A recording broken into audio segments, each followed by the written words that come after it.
Okay, so welcome to this week's episode of The Path Less Chosen, the podcast showing you the careers they don't teach you about in school. My name's Sol. I'm Jamie. And this week we have Sam Leeming on. Sam was a guy I met a few weeks ago after being introduced by him, and I was told amazing things, and he did not disappoint. I thought it would be unbelievable to get him on the podcast. Sam is currently a human first coach who teaches around peace, love, joy, happiness, and works on people's mindset. He's an incredible guy to speak to and has had a cool career from professional rugby and also experienced some testing, injuries and illnesses along the way. So I cannot wait to speak to him. Jamie, what can we expect from this week's episode? Plenty of interesting stuff to get into. You just touched on it there. Firstly, we're going to hear about how he had a short-lived rugby career that was unfortunately stricken with concussions and also then with cancer, and how he's then turned that into a career. Secondly, I want to know how he went from a big, tough rugby player to being okay with crying in front of his mum, which is really interesting to listen to. And finally, how he's now helping other people to find their own happiness and fulfillment. Spot on, mate. Sounds like an unbelievable episode. Let's get it going. And just before we get into the episode, if you could drop us a follow on our social media. If you type in The Path Less Chosen on Instagram and on TikTok, you will find us. A follow is very appreciated. You can keep up to date with all of the episodes and all of the great guests we get on. So looking forward to seeing you on our social medias. And without further ado, let's get on with the episode. Brilliant. Thank you, Sam, for coming on. I really appreciate you obviously giving up your time. Where we'd like to start is just to find out a little bit of a top-line summary of what it is you're up to right now. So now I am a coach with sports people and high performers, helping people uncover joy, peace and fulfillment in whatever they're doing. Sports people, business people, and they're absolutely loving it. Yeah. You can tell from your social media how much you love it and how much you're into it. And definitely when we met for a coffee, you could kind of like feel the passion you had coming off it. But I know that there's a big old story behind it, which we'd love to get into. So it all started in a bit of a rugby background. So tell us about how rugby turned into a coach. Yeah, so it was rugby and cricket when I was growing up in the northeast, and was at Newcastle. Through trial and error, I suppose, with different clubs, university, illness and injury, I was forced to stop playing a year and a half ago now. Due to a long, painful history of concussion. I finished over in France and spent a year figuring out what I wanted to do. I love the sport. I love sport in general. I'm not one of those people who knows all the facts, but just love what sport can give and what you can experience through sport, both socially, physically, mentally, whatever. And so I was coaching in France, coaching an under-18s team, and got a passion for kicking and skills, the sort of intricacies of rugby. I see that a little bit differently to most coaches. Loved it, but made the decision like I want to help people outside of the sport, in the sport and outside of the sport. And that was for me to take the plunge to move back to the UK and not have all the eggs in one basket, but to give my time to the one thing that was serving me the most and I can serve other people the most. And to stay in a rugby club, it would be quite limiting to me. So that's how I found it. I think when I first started going hard at it, maybe April this year, it probably looks a bit different to who I'm helping now. But again, that's the beauty of playing with my own rules rather than being employed by someone else. So that freedom, so you know what, anyone who's in a contract business or with a club, playing by my own rules and playing with freedom and helping people how I want to help and sharing what I want is a big part of how I show up every single day. Yeah, I love that. And I think I find it so interesting that obviously you kind of had this, I guess, identity growing up then, right? That you were kind of labelled as perhaps a rugby player. Talk us through a little bit about like the mindset and the thought process that came with the taking that kind of step away and going into something a little bit different and making that move. How did you kind of process that in your mind? I didn't for about 3 months. I had to get help. It was incredibly difficult. I knew I had one life left. As I saw the specialist, so before my last head knock, and by the end, my head just didn't have the capacity to withhold impacts anymore. With a rugby, you get there's so many sub-concussive impacts that no one even knows about, and that's the difficult spot that people find themselves in with regarding brain health.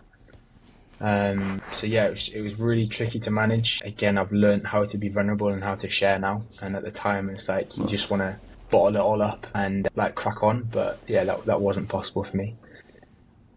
So with my own coach and through sort of traditional counselling at the start, sort of found my way, and I've had, I wouldn't say I've had an easy ride at it through injuries and illness, but through that I was definitely able to draw on some of the stuff and as you get over, God or whoever's dealing you these cards that you don't want, after some time you're like, okay, well, I'm going to play with these cards then.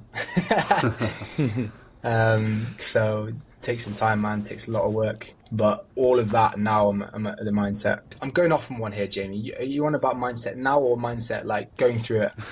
Just wanted to come I'm back very to it. interested. No, just as in like during this time, I imagine like the identity that you perhaps had as a rugby player, and then kind of having the realization that you were going to have to take a step away. Imagine it was something that, particularly, I think, given the like stereotypical rugby environment, I imagine it was a very different place to be, right, in terms of where you were mentally, and also having to go into a career that was a big step away from rugby. Yeah. Like in rugby, you are a rugby player, and anyone who doesn't fit that mold, or if you try and dress differently, or like don't drink alcohol, there's still such a mold, and if you don't fit that, then you're a bit lost. So I sort of, you go on this kind of path of understanding. Like I've been playing, I've been acting for how everyone else wants me to act. I'm like, I don't like half the stuff I'm doing here. It was actually, being able to, all the way through injuries and illness, like being able to find some of the good things from my experiences that I've experienced. And part of it was this exploration of curiosity, and that has allowed me to create a way of being, create my life, create how I earn money, create my relationships that are just so fulfilling and amazing.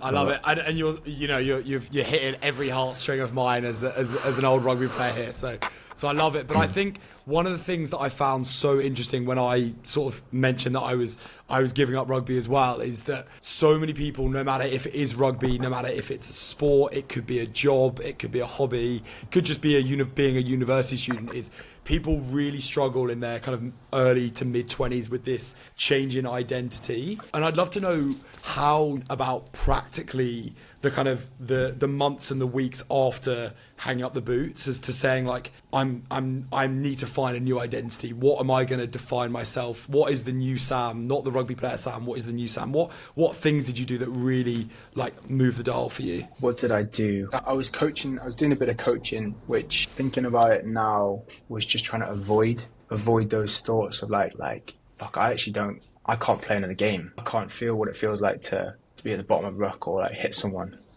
That's quite a big realization. A lot of journaling and delving through thoughts and books and speaking to people. My dog was a huge help, for sure. I love that. My dog would force me out because, man, it's like both I've got another concussion and I've finished my career. You'd be distraught and you'd be going through grief, let alone the concussion. So my brain chemistry was all over the place. So that was kind of like, okay, right, do the steps, do the processes to get my head right, and then we'll see. Because it was too overwhelming to think about, I love sport. So it'd be like, okay, well, I can go and be a triathlete or go and play tennis. It was like, that wasn't even in the question. So for me, like, man, I was getting symptoms just walking, which is tough. But so I just turned to that, man, and through this real slow process of like acceptance of what's happened, what's gone on.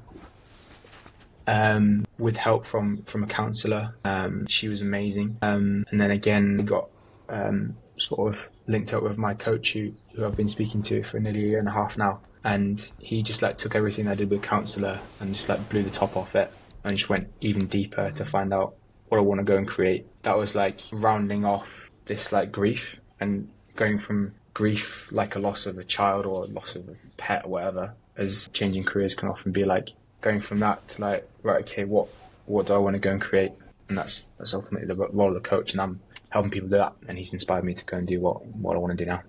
I love that. No, such a complete answer, and I like the like internal facing view as well as like kind of an external facing, or even more important of an internal facing view. I think that's so interesting. And the other thing that I'd love to touch on just before we actually spend a bit of time on what you're doing now and the amazing stuff you're doing now in your coaching career, I'd love to talk about the kind of illness that you had, if you don't mind speaking about it, and how that helped you like reflect on what was important in life and where the direction for you going. And do you think it like altered you as a person mentally? Yeah, 100%. When I got diagnosed with non-Hodgkin's lymphoma at 23, I was getting treated for asthma, but actually it turned out to be a massive tumour the size of a brick in my chest, which was interesting. Yeah, when you're filled with that amount of uncertainty, you sort of question everything. It changed me. I got closer to my parents than I'd ever been. I tell a story about how, because you go through all this procedure of taking a biopsy, an extract from the tumour to work out exactly what it is, and then they work out the best method and best combination of chemotherapy drugs, and then they plan it out. And even when the doctor came into the room and my mum was there, I was still withholding tears and withholding emotion from her, because I felt like, with this identity and this rugby player mindset, that it was just like this armor of steel, like nothing can get to me. I did finally let some tears out, which, yeah, man, I cry freely now. Like I don't actually care. Yeah.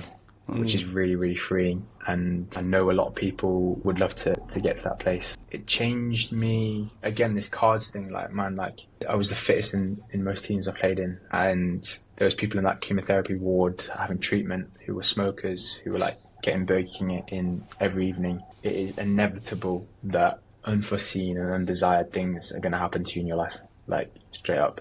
And I was sat there like having to deal with all this, but again, just making the best of it. I was doing my corridor walks, created a plan, delved into philosophy, psychology, started reading loads, just getting my hands and creating things.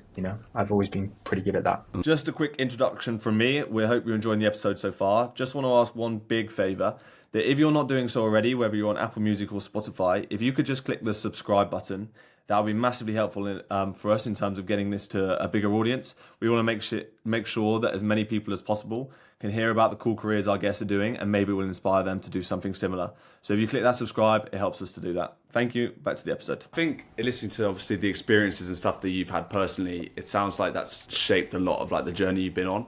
And I think what could have been so easy for a lot of people that would have been through that, to really resent the fact that they've been dealt these cards, like, why has this happened to me kind of question. And they could have gone like down the other way, they could have like started like throwing their life away, they're not going to never be motivated again, that kind of thing.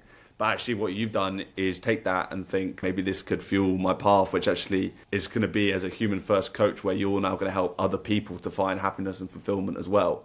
And all of this self journey and self discovery and learning that you've gone from never crying in front of your mum to now freely crying, and you're now in a position where you can even help others rather than just helping yourself. Do you think if it wasn't for all of these experiences that you had yourself, you wouldn't be in a position to do that? And is that what has set you down this kind of path now? It's the impossible question, Jamie. Yeah, it's tough to think about what life would have been like. I probably would have still been slogging it out in rugby, trying to do the best I possibly could, which was probably overtraining and being frustrated with myself, not accepting Sam for who Sam is and the form I take in this world. I probably, don't know, man, who knows? It's a difficult one to answer. I know for a fact that I see all my history, I see having concussion as a superpower, straight up. Like, man, the way I manage my energy now is world class. Like, and I'm helping other people do it, and they haven't got a disability or a brain trauma, and I'm like, yeah, I'm smashing it.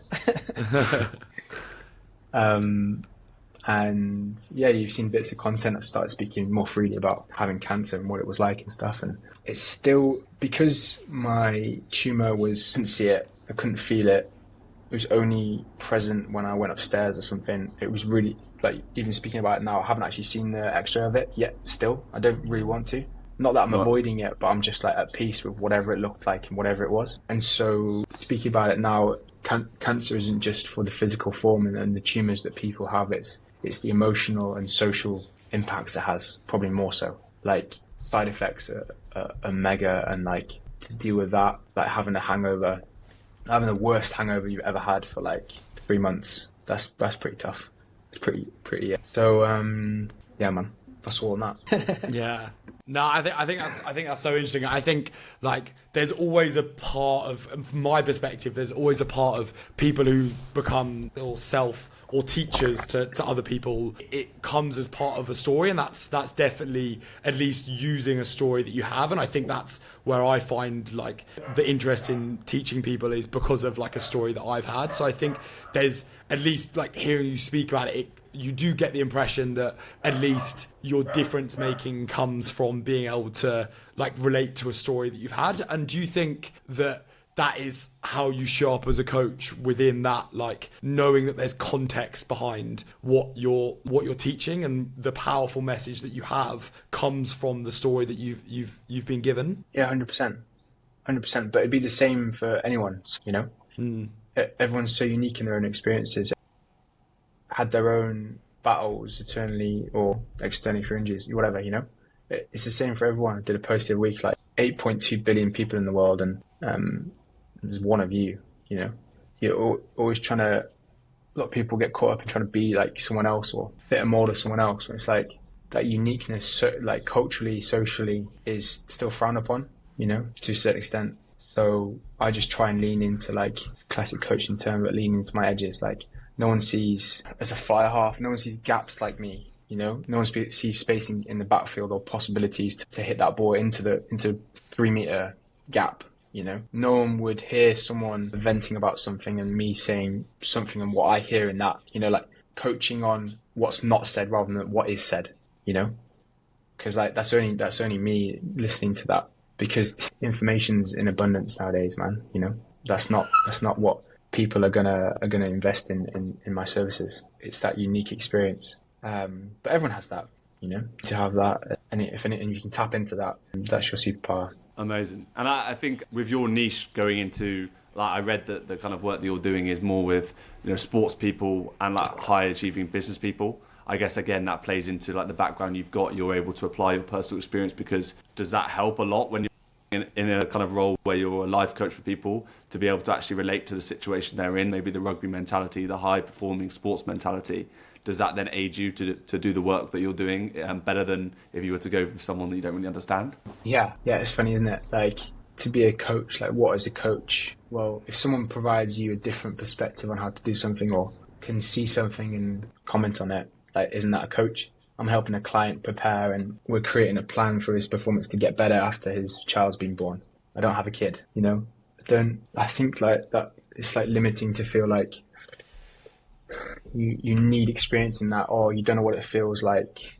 You know, I've heard it a lot with psychologists, and you know, some people struggle with psychologists because they haven't been in that elite environment. They haven't felt what it's like to be in front of 3,000, 5,000. And yeah, maybe, you know, but if you're willing to listen and willing to learn, which I believe I show up every day like I can learn from everyone and everything, then your experience might be a bit different. And with the role as a coach in general, like if we're looking at your lifestyle, how have you found going from, I mean, I guess there was an instability in rugby as well, but how do you find day to day now the kind of client acquisition in terms of that, as well as if someone's listening and they're like, I really want to become a coach, what would you say are some of the hardest things that you have to deal with on a day-to-day basis or in a lifestyle basis? Hardest things. Well, a recent one was creating to be liked, throwing that in the bin. I think I posted 6 times the other day, and they just like stopped caring, man. And it's been the most freeing thing, one of the most freeing things. So like, I think, yeah, the this limited belief of, am I qualified enough to help someone? You know, that was tricky at first, for sure, because you could help somebody right now, you know, just maybe not there in front of you. Day to day, man, just sticking to the plan.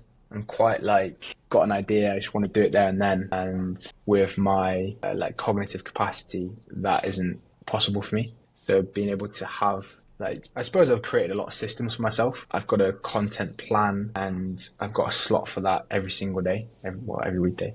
When I stick to that, it allows me to do all the other stuff that I want to do, to serve people, to connect with people, to do my outreach. So for me, that's a couple of things. Don't know if I've answered that question. So yeah, no, I spot on. I think like the authority piece is really interesting, because I think that's like, I think Jamie, you will have had that as well. Like, where does your authority come, especially working with such impressive individuals? But I really like this quote that I heard, which is like, do you remember when you're in year, like, I don't know, it's called, say, year 4, and like when you're looking up to those year 7s, you're like, they are the coolest people in the world, and a year 7 can, you know, teach a year 4 like everything about life. But as soon as you're in year 7, immediately you look up at the sixth formers and you're like, they are the coolest people in the world, and they can teach back. And I think that's really interesting for like all three of us, right? With that authority piece, which is actually if you can kind of teach downward in any journey you have, then it's really interesting. So I really relate to that piece. But I guess, yeah, I think I just find it so interesting in the kind of lifestyle that you have to live as someone who is making your own way and finding your own clients. That is there that fear that, you know, what will 5 years time look like if you don't get a client, or if suddenly 2 of your clients pull out of wanting to be coached by you. Yeah, man, that's super interesting. Yeah, the horizontal and vertical relationships is definitely real, and once you realise that, I'm fiercely going after. Not fearlessly, there's fear there, like there always will be. It's just learning to go towards it rather than avoiding it. To coach people who are more capable rugby players than me, or like more money than me, like view everyone as a horizontal rather than vertical. That's certainly opened up opportunities for me, really fucking cool ones. And then the other thing that came to mind when you're speaking there, Sol, is this idea, and this is just learning within the last week. It's like we often think we need to have something to do it, to then become it. So it's like, have do you be? Well, actually, like what would happen if you fully committed to being? You know, when we know we can change a state of being like that, we don't need to have anything. Like I believe confidence you don't really need evidence to have confidence. It's a figure of your imagination. It's conceptual. To be it, to then go and do something, then to have something. And I think when you flip that round, that's pretty interesting, and something I've used in how I'm showing up, be the coach I want to be. And that's the reason why I've moved back to the UK. That's like, I want to live my life. There's no needing here. Okay, yeah, there's needs in terms of living and stuff, and I'm in a position where I'm supported to do that. But yeah, being it, traveling how I want, working with people how I want, that's like front ending it like that, and that could be pretty powerful. Just one final question I had on the work was, given the amount of self-work you've done on your own mindset and mentality to get to a certain point, do you also feel that when you're dealing with these people, there's an added pressure that like you've got to be happy to try and help them to be happy and feel fulfilled as well? Does that feel like a burden to you ever? Do I have to be happy? No.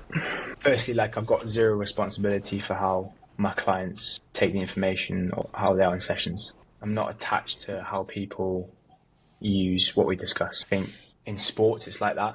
Coaches are attached to outcomes.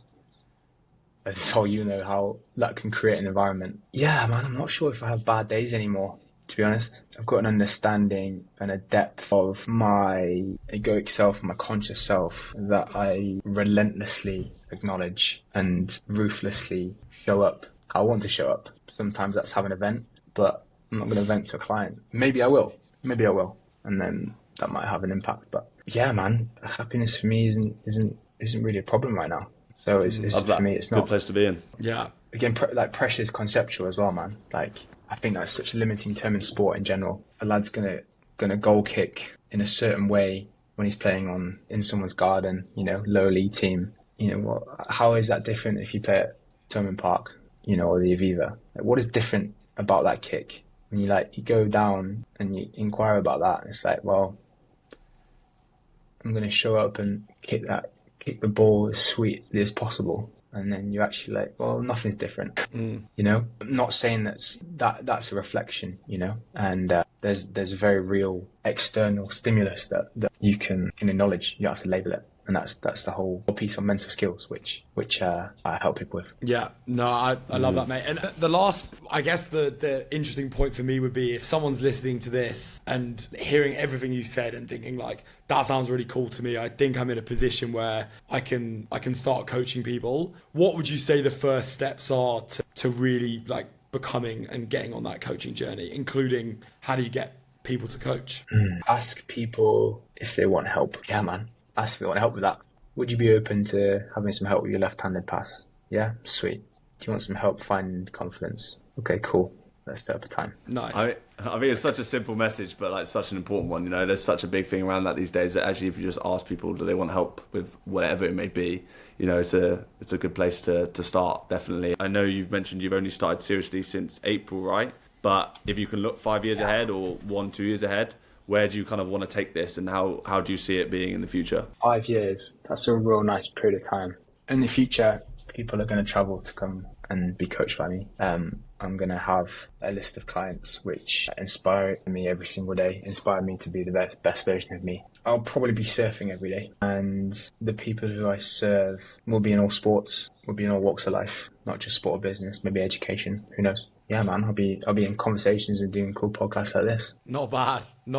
I think that sounds like a decent. I love the confidence you say it in as well. Like the like, it's like a will. I think that's a cool. It's a cool mental place to have it come from, right? I believe that we will speak in 5 years' time, do another episode with you, and you will be doing all of those things. Yeah, man, it's the difference between like being committed to something and like speaking about it or actually doing it. And with my plan on the wall there, monthly plan, I'm always aligned with how I want to create my life and who I want to serve. It's a game of life, man. I like that. It's a game, right? That's what's fun about it. Just like a rugby game. Very good. Well, mate, just to wrap it off, love to ask you the final question that we ask all our guests. So if you go back to a previous point in your life, maybe when you'd got that last concussion, or maybe even earlier when you were ill, or any time you wish, what's one thing you'd do the same? What's one thing you'd do differently? And what's one thing you'd tell yourself to motivate yourself? Do the same would be how I showed up for myself, the belief I had, the self-belief of like doing a rep to failure. Like, got me in a lot of bad positions with my body, but I don't regret that. It's allowed me to be so self-aware now, both physically and mentally. So I wouldn't change that for sure. What would I do differently? Mm-hmm. I did a post on this the other day. There was a whole list of things. Do you want one thing or a couple of things? What's your standouts? You choose. You self-select. It'd be around learning, and a big lesson for me is that I thought I was doing the best for the team, but actually I was just so immersed and consumed with my own ego and making sure that I played well that it was quite limiting. So sitting with the question of like, what do I know I don't know, and who am I being to not learn off that coach or that play, or to take that bit of feedback not taking criticism well. I think that would open up some pretty cool possibilities, and I probably would have played some exciting rugby. And the last one was, what would I say to myself to motivate myself? I saw this one just today from Carl Jung, and it was like, where your fear is, your task is. And I think that would be quite exciting for me. Love that. What a way to end, mate. Very good quote. I think like there's so many interesting takeaways there, from how to be a coach to all the way to dealing with adversity, and like some of the way I think you can really tell you've done a lot of like thinking and you've really worked yourself out. And it's great to hear you say, yeah, I show up happy every day, and I know what I want from my day, and that serves me nicely. And it's cool. It was great to meet you a few weeks ago, and I look forward to staying in touch and getting you on the podcast when you are doing exactly what you say you're doing in 5 years' time. Will be great. But thank you very much for giving up your time, and I know that this will be very useful for everyone who's listened. Tell me, lads, it's been I love what you're doing here, so it's a pleasure to be a small part of it. Yeah, really enjoyed that conversation with Sam. Real deep conversation. It's amazing to hear like the kind of way that he thinks about everything, and now the fact that he's able to help others through like his own internal thoughts is a brilliant career. So do you want to start us off with some key takeaways, Sol? Yeah, no, happy to kick off. I think the first one was, for me, is like we started the conversation speaking about his illness and then the bad luck with the concussions, and he was very clear that he struggled a lot with the cards he'd been given, but then kind of at some point made a peace and accepted that whoever was giving him these cards was giving them, and he could choose how he reacted to it. So I really like that piece about how do you choose to react to the cards you've been given. You can't change the cards you've been given, but you can affect and choose your reaction. And it had been very clear that he'd been on a journey, but he now is very aware that the cards are out of your control, your reaction is within your control. Yeah, definitely. No, I love that one. And I think for me, you just mentioned it there, like it's the reaction and the awareness for me. Like my key takeaway was the fact that he is so now like intrinsically aware of like how he's coped with these kind of things, how he's reacted to them. He's obviously gone through a lot of like, for what most people would be really tough experiences to go through. And the way that he's come out the other side now, he's done such like a close introspection of himself that he's trying to put himself in a position where he fully understands how his brain works, how his mentality works. So he's able to then obviously share that with others now. And I thought that was brilliant, just that internal facing view that he'd done with himself. Yeah, nothing to add there, mate. And I think if I can do the last one, then I would say the thing that I really learned from him is how much confidence he has in his thought processes and what he's teaching people. He's really like removed that insecurity and authority that a lot of people might have when teaching people about other things or coaching people. I love the way he spoke about actually like his kind of deeper thoughts and how he can really, teach people. He spoke about he's teaching someone how to have a plan with a baby, even though he's never had a baby, even though, some might say, what authority does he have in that? And actually it's like I've actually built a really strong mental model that I can teach people. It doesn't matter what they do, I'm going to feel confidence in relying that to other people. So a confidence in your authority and ability to own a space, I think is something I loved. Yeah, brilliant. No, I like the confidence that he spoke with now, and it's clearly something that he's learned from the kind of work that he's doing. So really good takeaway. Okay, so then to summarise the 3 takeaways, the first one is you can't control the cards you're dealt and just learning to deal with them. And the second one is take an internal facing view and just be aware of how you react and deal with things. And the third and final one is to have confidence in your authority, even in positions where you might feel a bit of imposter syndrome. Yeah. Lovely stuff, mate. Great episode. Appreciate the time from Sam, and was a great conversation about a lot of very interesting subjects. So, yeah, looking forward to it. And if you're interested in Sam, you can find all the details in the show description. Follow him, and yeah, looking forward to releasing this. Looking forward to the next episode. Thank you very much for all your support. Congratulations to reaching it to the end of the episode. We really appreciate you getting this far. And now that you're here, we just want to ask one big favour. So we know you probably had a few conversations with your friends where they tell you about how much they hate their job. So what we'd ask is that if a friend like that comes to mind, that you click on the share button on whatever platform you're listening on and just send it to that friend. And just make sure that they're able to hear this, and perhaps it will inspire them to do a career that they actually will end up enjoying. And we'd really appreciate that, as it helps us grow the pod. Thank you.